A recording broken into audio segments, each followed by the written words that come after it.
સામેવાળાની એમના માટેનો છે સામેવાળા ઘટનાનો. શું કારણ હોઈ શકે આ પ્રકારનું? હવે કારણમાં તો હું તમને નહીં દર્શાવી શકું, પણ હવે એને કોઈ પણ અમારી સાથે જૂની અદાવત હોય કોઈ બની શકે, પણ 2 વર્ષથી તો એવું કાંઈ હતું જ નહીં અમારે. શું કહેશો, કેવી કાર્યવાહી થવી જોઈએ? કડકમાં કડક કાર્યવાહી થવી જોઈએ અને એમાં કાંઈ ઢીલું મૂકવાનું નથી થતું. અને પછી હું પાણી પીવા ઊભી થઈ ત્યારે મેં કીધું લાઈ હું ખાઉં થોડો પ્રસાદ, અને અમારી મમ્મીને આપું. અમે બે સાથે કામ કરતા હતા તો અમારી મમ્મીએ ના પાડી કે ના મારે નથી ખાવું, હું એ પ્રસાદ એનો હું ખાઈ લઉં. પણ પછી મેં જોયું ને અમારી મમ્મીને એમ કહું છું ના વરિયાળી લાગતી નથી ને વરિયાળી જેવો ટેસ્ટ આવે છે કીધું એમ. અને આમ રીતસરની ગોળી ટેબ્લેટ.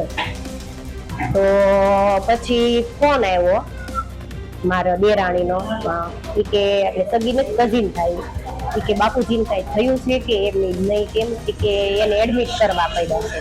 અમારે તો વિચાર હતો જ નહીં, પણ આખી સોસાયટી તરફથી બધાની માંગ છે કે તમે સમાધાન કરતા જ નહીં.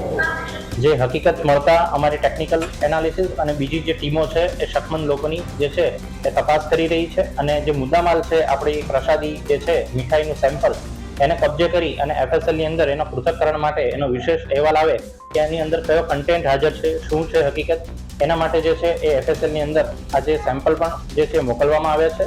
અને બીજા જે પણ શકમંદ લોકો છે એના તમામ એંગલથી જે છે ઉત્તરાયણ પોલીસ સ્ટેશનની ટીમ એ તપાસ કરી રહી છે.